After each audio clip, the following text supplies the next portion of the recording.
जय जय काळ भैरवा सांगवीचे रक्षक देवा, त्रिनेत्री रुद्र रूपा शिवशक्तीचा अवतारा।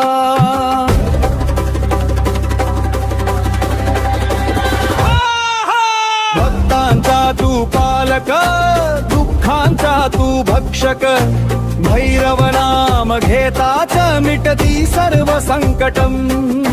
चंद्रमौळीच्या चरणी तू आहेस प्रहरी, अंधारात प्रकाश देई तुझी कारी कृपा भारी।